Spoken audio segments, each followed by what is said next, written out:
Subscribe channel Truth.id dan aktifkan lonceng notifikasi untuk mendapatkan informasi seputar live streaming dan video khotbah terbaru. Posisi tombol subscribe berada di kanan atas channel kami dan jangan lupa nyalakan loncengnya. Shalom Bapak Ibu yang terkasih dalam Tuhan. Selamat datang di ibadah tengah minggu. Mari kita siapkan hati kita tundukkan kepala kita dan kita mau datang kepada Tuhan. Sering kami tak mengerti Tuhan, jejak-Mu Tuhan. Kadang kami tak mengerti apa yang Tuhan mau dalam hidup kami. Tapi kami mau belajar Tuhan, jejak-Mu sungguh sempurna bagi kami.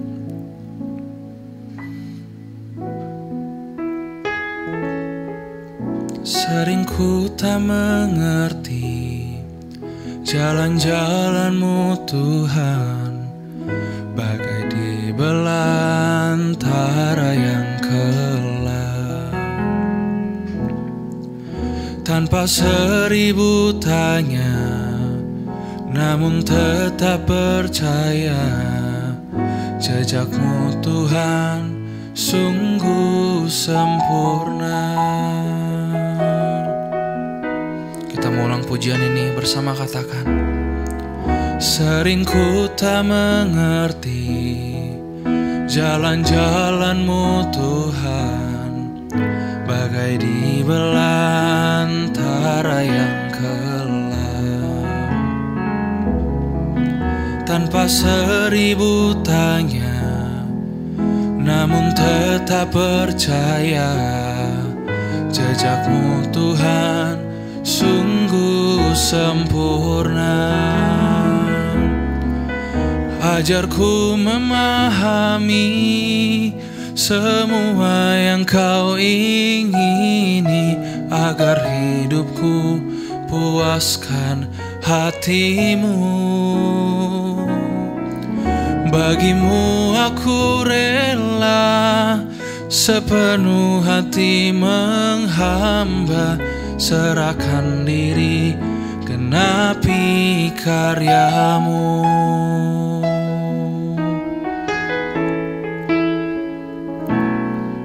Sering ku tak mengerti jalan-jalan-Mu Tuhan, bagai di belantara yang gelap.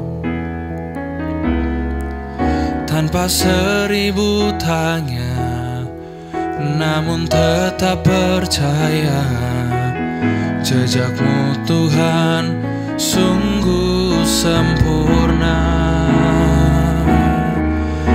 Ajarku memahami semua yang Kau ingini, agar hidupku puaskan hati-Mu. Bagimu aku rela sepenuh hati menghamba, serahkan diri, genapi karya-Mu. Ajarku memahami semua yang Kau ingini, agar hidupku puaskan hati-Mu. Bagimu aku rela sepenuh hati menghamba, serahkan diri, genapi karya-Mu. Dengan lembut katakan, ajarku memahami semua yang Kau ingini, agar hidupku puaskan hati-Mu. Bagimu aku rela sepenuh hati menghamba, serahkan diri, genapi karya-Mu. Sekali lagi dengan lembut katakan, ajarku memahami semua yang Kau ingini, agar hidupku puaskan hati-Mu.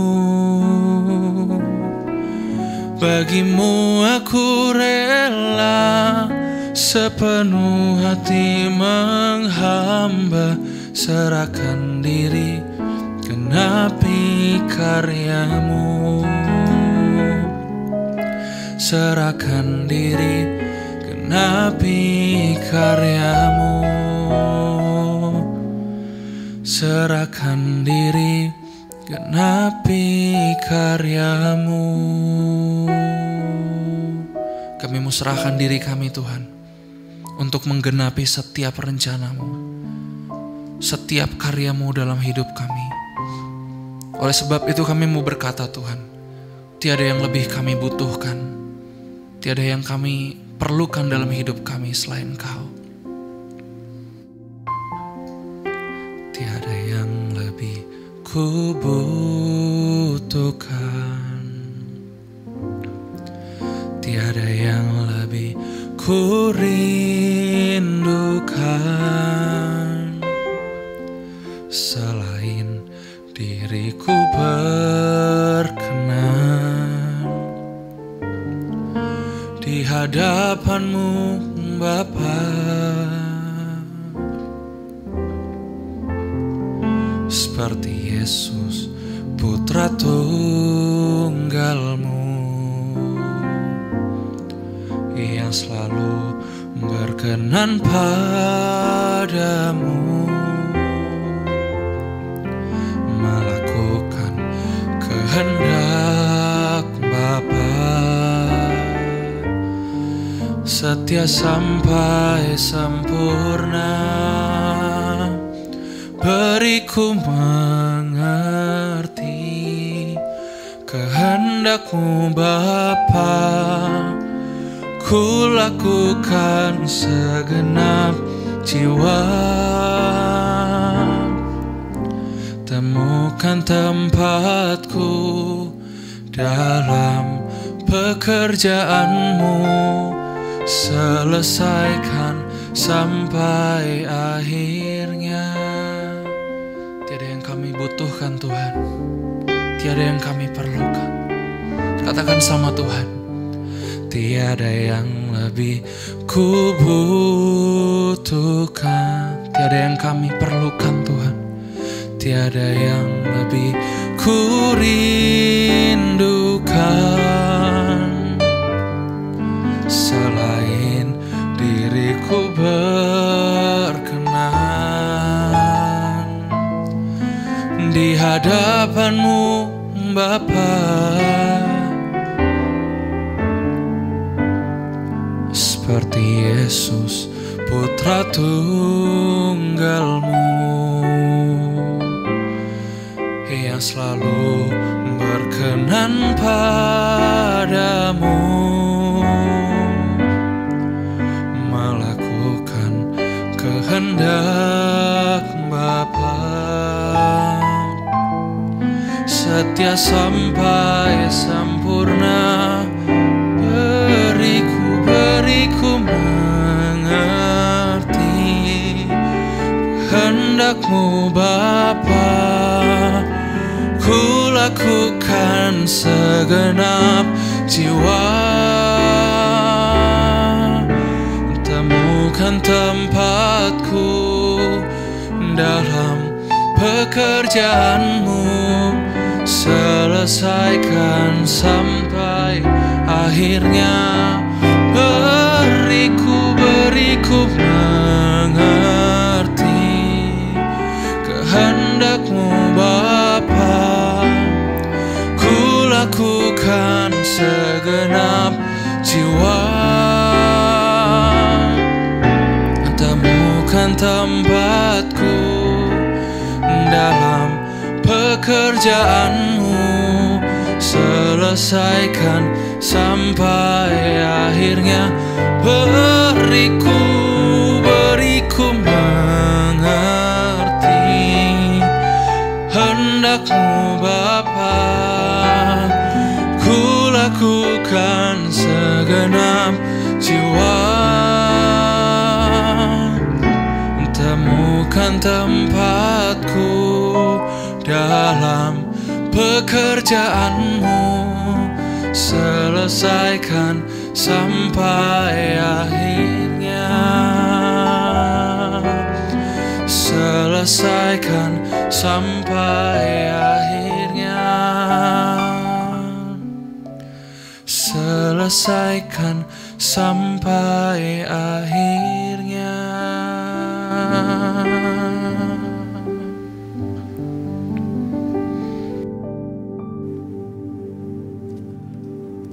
Mari kita berdoa. Bapa di dalam sorga, tiba saatnya kami mendengarkan kebenaran-Mu.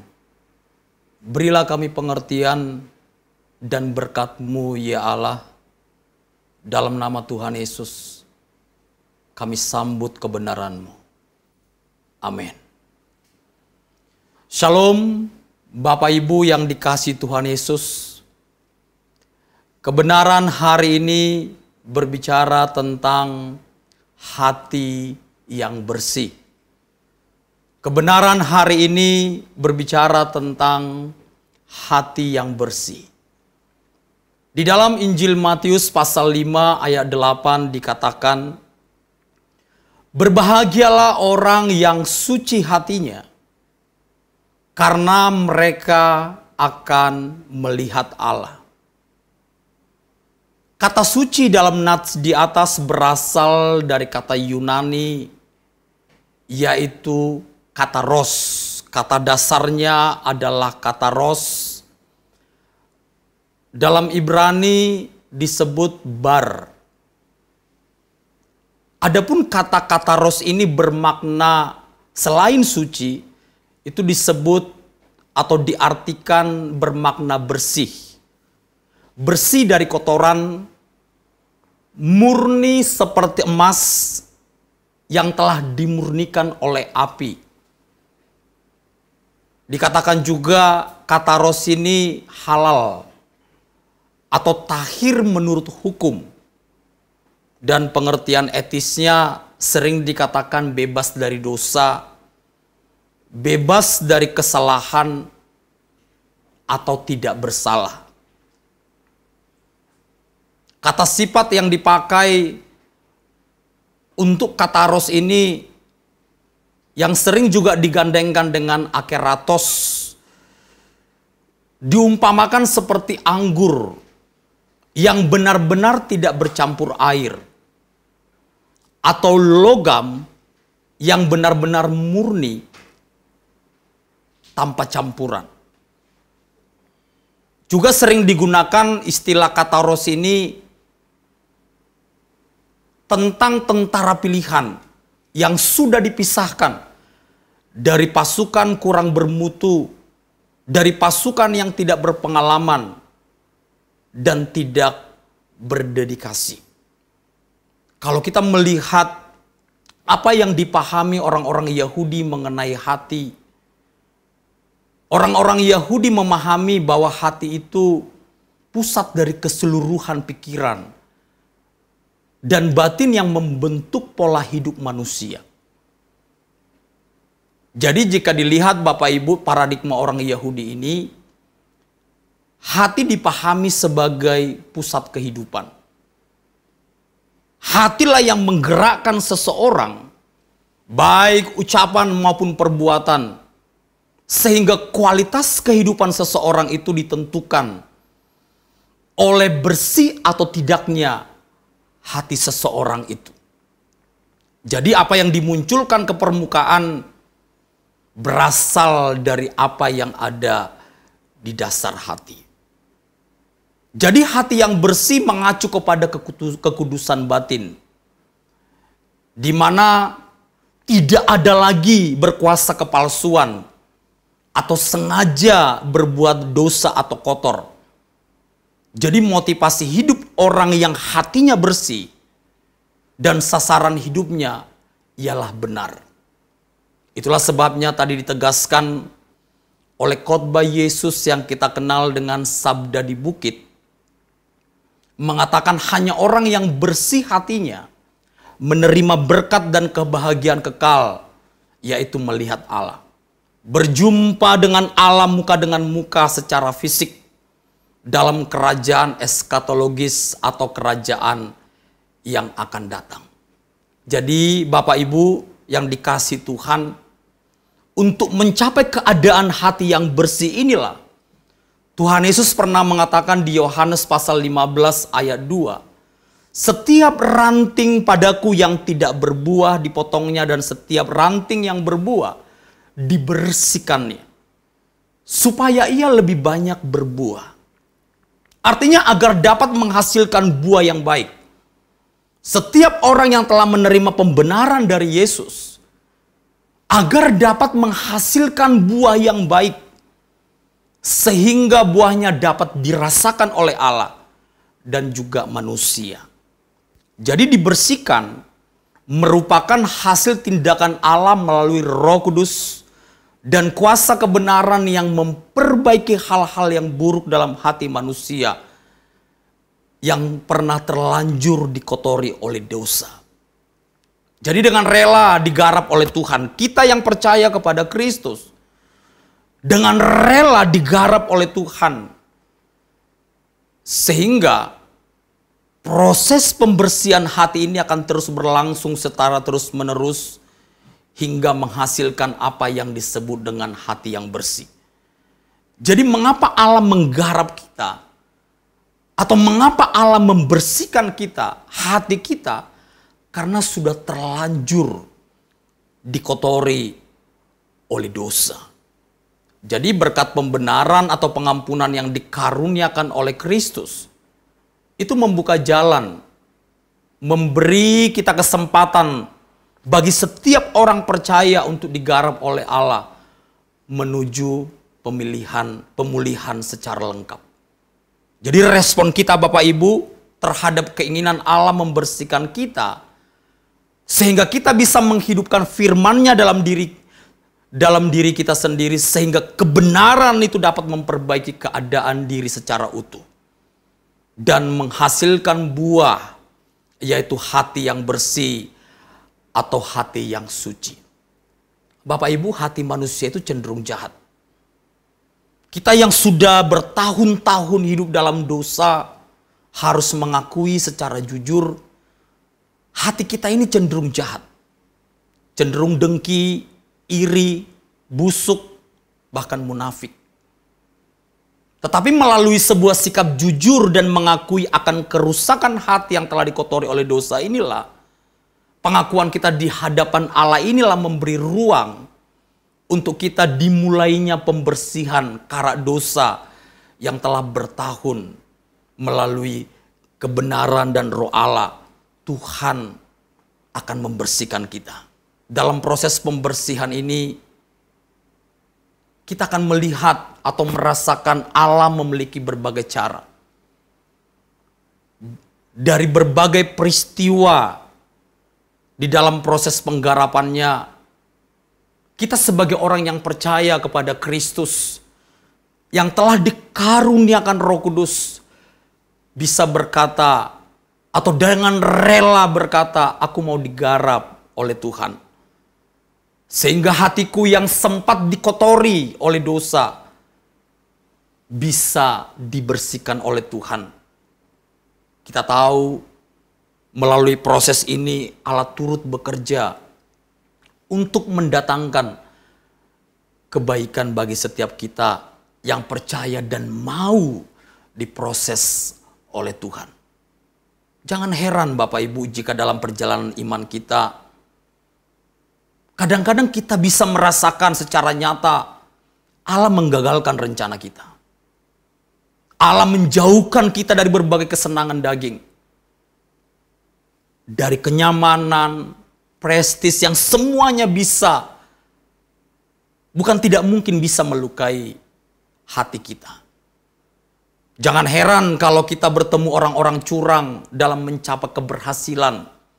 Dengan cara menjatuhkan orang lain, hidupnya penuh dosa, tapi kita melihat seolah-olah mereka berhasil di dalam profesi. Oleh sebab itu, Asaf pernah berkata mengenai orang fasik atau orang berdosa yang terlihat berhasil, dikatakan oleh Asaf, gemuk-gemuk mereka ya Tuhan. Itu menunjukkan kemakmuran mereka. Allah dapat melakukan itu atau bisa terjadi dalam perjalanan hidup kita Seperti seolah-olah kita ini digiring ke dalam api dapur pemurnian. Percayalah Bapak Ibu, Allah tidak berbuat jahat kepada kita. Tetapi semua peristiwa ini sesungguhnya bertujuan untuk merontokkan kotoran-kotoran dosa. Kecondongan-kecondongan kita berbuat dosa yang menempel dan menahun.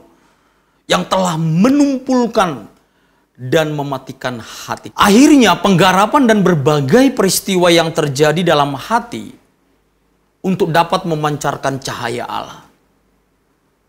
Dalam Amsal pasal 4 ayat 23 dikatakan, jagalah hatimu dengan segala kewaspadaan. Karena dari situlah terpancar kehidupan. Allah mau membersihkan hati kita agar kita bisa memancarkan kehidupan yang berasal dari Allah.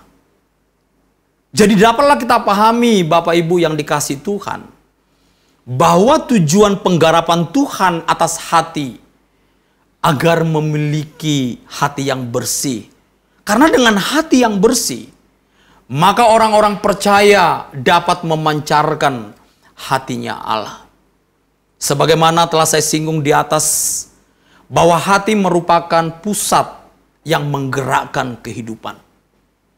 Kalau disebut Yesus adalah gambaran Allah yang tidak kelihatan, maka dapat kita ketahui bahwa apa yang diucapkan dan diajarkan oleh Yesus merupakan gambaran dan pancaran hati Allah yang suci dan yang bersih. Dalam Matius pasal 12 ayat 35, Yesus pernah berkata, orang yang baik mengeluarkan hal-hal yang baik dari perbendaharanya yang baik. Dan orang-orang yang jahat mengeluarkan hal-hal yang jahat dari perbendaharaannya yang jahat. Jadi apa yang keluar dari mulut kita atau apa yang kita ucapkan Bapak Ibu, itu adalah gambaran hati. Jadi apa yang diucapkan oleh Yesus, ini adalah pancaran hatinya Allah. Yesus dalam kehidupannya menyampaikan kebenaran yang berasal dari sorga untuk kebaikan manusia. Demikian juga seharusnya kita sebagai orang percaya. Mari setiap ucapan kita menunjukkan dan membumikan keberadaan dan pancaran hati Allah yang bersih melalui kehidupan kita. Seharusnya motivasi orang Kristen dalam mengucapkan sesuatu menunjukkan dan memancarkan kualitas Allah, kualitas hati Allah yang suci. Sehingga melalui perkataan kita Bapak Ibu dapat membangkitkan iman dan pengharapan bagi orang yang mendengarkannya. Ketika orang mendengarkan kita berbicara, materi yang kita bawa dalam pembicaraan kita ini membangkitkan pengharapan orang yang mendengarnya. Paulus pernah mengatakan kepada orang-orang Efesus, janganlah ada perkataan kotor keluar dari mulutmu, tetapi pakailah perkataan yang baik untuk membangun, di mana perlu supaya mereka yang mendengarnya beroleh kasih karunia. Ini yang saya katakan tadi.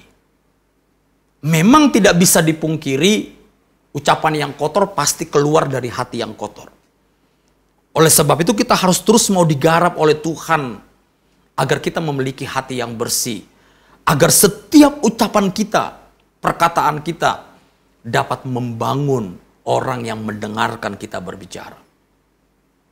Jangan kita menjadi orang Kristen, menjadi sandungan karena perkataan kita. Bapak Ibu pasti pernah mendengar orang-orang Kristen itu mengucapkan sumpah serapah. Kutuk terhadap sesamanya, dia malahan memancarkan hatinya iblis, bukan hatinya Allah. Makanya Yakobus pernah mengatakan, tidak boleh demikian.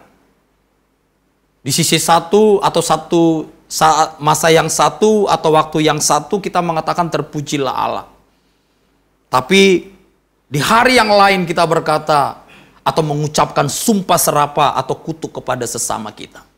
Yakobus berkata jangan seperti itu.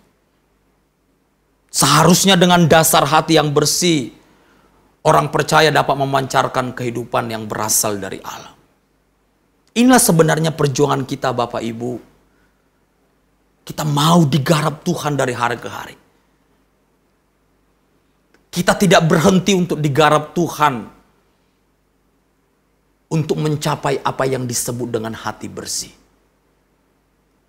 Karena bersih atau tidaknya hati kita akan menentukan atau akan mendorong kita mengucapkan perkataan demi perkataan, apakah itu membangun atau menjatuhkan orang lain. Kalau kita lihat Bapak Ibu tradisi di dalam Perjanjian Lama, orang yang sembuh dari kusta itu harus mengikuti upacara pentahiran resmi dari penyakit kustanya. Orang kusta itu tidak bisa atau mengambil bagian dalam peribadatan di bait suci. Artinya dia tidak bisa menghadap Allah, tidak punya persekutuan dengan Allah. Oleh karena itu ketika dia telah sembuh dari kustanya, maka dia harus mengadakan apa yang disebut dengan upacara pentahiran. Dalam Septuaginta pengertian pentahiran atau pembersihan juga menggunakan kata-kata rizo seperti yang disinggung di atas. Artinya orang yang telah melakukan pembersihan dirilah yang layak atau dapat menghadap Allah. Dengan demikian orang yang tahir tersebut, yang telah dapat beribadah di hadapan Tuhan, akan memancarkan Allah dalam dan melalui kehidupannya. Sebaliknya orang-orang yang tidak bersih hatinya, sekalipun dia sudah bertahun menjadi orang Kristen, tapi kalau dia tidak mau dengan sadar dan rela dibersihkan Tuhan hatinya, tidak mungkin dapat memancarkan atau menyatakan hati Allah yang suci. Itu yang pertama Bapak Ibu. Hati yang bersih agar kita dapat memancarkan hatinya Allah yang bersih. Yang kedua, dengan hati yang bersih, maka orang percaya dapat memancarkan tindakan Allah. Dapat memancarkan tindakan Allah. Apa maksudnya? Sekali lagi bagi orang Yahudi bahwa hati adalah pusat yang menggerakkan tindakan. Maka dari hati yang bersih akan terwujud. Dari hati yang bersih akan termanifestasi tindakan dan perilaku yang bersih pula. Dengan hati yang sudah dibersihkan ini Bapak Ibu, maka Allah dapat bertindak di mana kita dijadikan sebagai alat perpanjangan tangan Tuhan. Kita sebagai alat menyatakan kuasa Allah. Kita sebagai alat untuk menyatakan kehendak dalam membebaskan, menyembuhkan, menyelamatkan sebanyak mungkin jiwa-jiwa di dalam nama Tuhan kita Yesus. Tindakan orang yang bersih hatinya seperti Yesus senantiasa atau akan senantiasa memfokuskan dirinya kepada Allah, apa yang Allah inginkan, kepada apa yang Allah kehendaki. Tuhan kita Yesus pernah berkata, makananku melakukan kehendak Allah. Kebutuhan utama Yesus ketika dia ada di tengah-tengah dunia, melalui tindakannya, dia menyatakan kehendak Allah. Hati yang bersih mengarahkan hidup kepada kepentingan dan kehendak Allah. Sebaliknya kalau hati kita masih kotor meskipun kita sudah bertahun menjadi Kristen, kita tidak akan pernah mungkin memancarkan hati Allah, kepentingan-kepentingan Allah di dalam kehidupan kita. Kalau kita melihat Bapak Ibu seluruh pelayan Yesus hingga puncak Golgota, dikatakan Filipi taat sampai mati di atas kayu salib. Pasti ini semua dilakukan oleh Yesus yang didorong oleh hati yang bersih di hadapan Allah. Didorong dengan hati yang berasal dari Allah. Karena tujuannya hanya satu, agar semua manusia diselamatkan. Tindakan Yesus menjadi representatif dari kehendak dan perbuatan Allah. Tindakan yang penuh belas kasihan kepada orang lemah, kepada orang miskin. Dalam kuasanya Yesus tidak menghukum. Dia menolak orang yang tertindak dan tidak menggunakan kuasanya. Dia tidak menolak orang. Dia tidak menggunakan kuasanya sebagai anak Allah untuk menghakimi orang berdosa. Sebaliknya, dia datang untuk menyelamatkan. Seluruh kehidupan dan tindakan Yesus merupakan pekerjaan Allah. Demikian kita seharusnya Bapak Ibu. Apapun yang kita kerjakan, apapun profesi kita, seharusnya semua tindakan dan perbuatan kita itu sebagai perbuatan Allah. Kita dasari semuanya dan kita klaim sebagai perbuatan Allah. Atau semua apa yang kita lakukan, kita tujukan kepada Allah sebagaimana Rasul Paulus berkata di dalam Kolose. Seperti kepada Allah. Itu sebabnya, sekali lagi Bapak Ibu, kita semua, saya juga. Kita harus mau. Kita harus rela dibaharui. Agar memperoleh hati bersih. Agar dapat melakukan pekerjaan seperti yang dilakukan oleh Yesus. Betapa tujuan Allah ini sangat mulia Bapak Ibu. Dibersihkannya hati kita. Agar kita bisa melakukan seperti apa yang dilakukan oleh Yesus. Allah memanggil setiap orang percaya untuk menyatakan perbuatannya di tengah dunia. Di dalam Injil Matius pasal 25 ayat 35 dan seterusnya Yesus pernah mengatakan, sebab ketika aku lapar, kamu memberi aku makan. Ketika aku haus, kamu memberi aku minum. Ketika aku seorang asing, kamu memberi aku tumpangan. Ketika aku telanjang, kamu memberi aku pakaian. Ketika aku sakit, kamu melawat aku. Ketika aku di dalam penjara, kamu mengunjungi aku. Allah mau setiap kita orang-orang yang telah menerima Kristus dan yang telah rela mengalami proses pembersihan ini untuk melakukan apa yang diinginkan Allah untuk kita lakukan sebagai orang yang percaya. Tuhan kita itu di sorga Bapak Ibu. Yesus kita itu di sorga. Kita percaya Yesus di sorga. Kita percaya apa yang dikatakan oleh firman Allah. Tapi orang-orang dunia tidak melihat Yesus. Orang-orang dunia tidak pernah membaca firman yang pernah kita baca. Dan mereka tidak mempercayainya. Dan bagaimana mereka mempercayai keselamatan ini? Bagaimana mereka mencapai apa yang diinginkan oleh Tuhan untuk mereka miliki? Yaitu tindakan Allah. Melalui tindakan Allah. Melalui kehidupan kita. Tindakan Allah yang ingin kita nyatakan melalui kehidupan kita.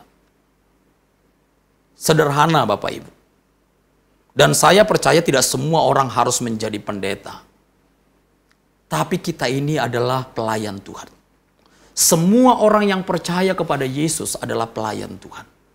Adalah hamba Tuhan. Bekerja untuk Tuhan. Bertindak untuk Tuhan. Segala sesuatu yang kita lakukan hanya untuk kesenangan Tuhan. Sebab demikianlah seorang hamba ditugaskan. Seorang hamba dipanggil agar dia bisa menyelesaikan pekerjaan yang dibebankan atau yang dipercayakan oleh Tuhan.